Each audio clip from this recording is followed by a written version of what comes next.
Soalan yang pertama, apakah wirid sebenar selepas solat seperti sunnah Nabi? Sebab terlalu banyak kaedah setiap imam.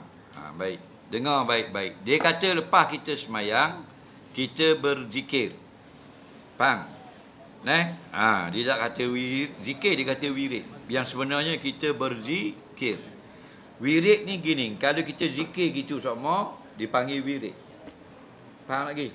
Tapi perbuatan tu dipanggil zikir. Kalau kita malam ni lain, esok lain, lusa lain, tu ada panggil wirid. Wirid ni benda yang sama. Contohnya setiap malam kita baca Quran 2 muka surat. Setiap malam. Maka baca Quran 2 muka surat tu wirid bagi kita. Faham? Amalan harian kita. Okey? Baiklah, rekah cerita. Dia kata Masjid Sekating lepas pada semayang, Allahumma antas salam. Masjid ngecang astagfirullah. Gi masjid Gigu Muda pula Allahu Akbar kabira. Gi pula masjid Dungu la ilaha illallah. Hak mana gak sunnah Nabi? Faham lagi? Faham soalan, faham jawapan. Jawabnya semua sunnah. Jadi tak payah nak pening-pening. Faham? Mugi masjid Sekating pun itulah sunnah Nabi dalam hadis gitu. Faham? Mugi masjid ngecang gitu kok dalam hadis gitu kok. Mugi masjid Keluluk gitu kau. Apa? Kerana hadis-hadis yang datang Nabi berzikir lepas semayang sangat banyak. Faham lagi? Kalau kita baca semua hak dalam kitab hadis dak dang kuliah. Habis ngisa gitu. Faham? Jadi ada hadis Nabi mulakan dengan astaghfirullah. Faham lagi? Ada hadis Nabi mulakan dengan la ilaha illallah. Ada hadis dengan Allahumma antas salam. Jadi mana-mana imam yang cenderung pada Allahumma antas salam dulu, betul. Mana-mana imam yang mulakan dengan astagfirullah pun betul. Dan ada hadis yang kata barang siapa yang berkata lepas pada semayang. Nampak?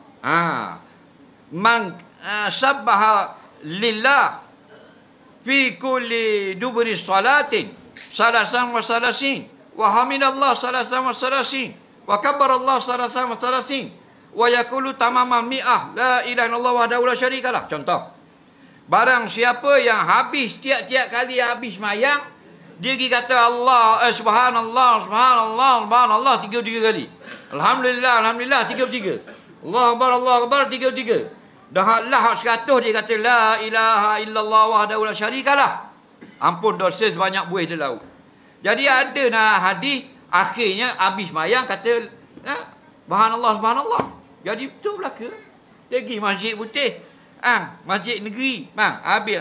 Assalamualaikum warahmatullahi, assalamualaikum warahmatullahi, astagfirullah, astagfirullah, astagfirullah 3 kali. Kita pergi masjid betul kok. Astagfirullahalazim, astagfirullahalazim. Ada azim pula belakang. Ada riwayat belakang. Faham tak lagi? Okey? Jadi mau nak baca pendek saja pun boleh, baca tengah boleh, nak himpung semua boleh, nak panjang boleh. Faham?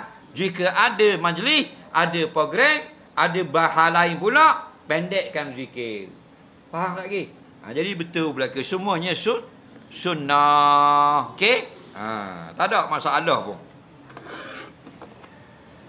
Sebab Nabi tak ada himpun semua sekali dalam satu hadis. Semua Nabi baca tak ada. Hadis yang berlainan. Riwayat Nasai lain, Ibnu Majah lain. Bacaan lebih kurang.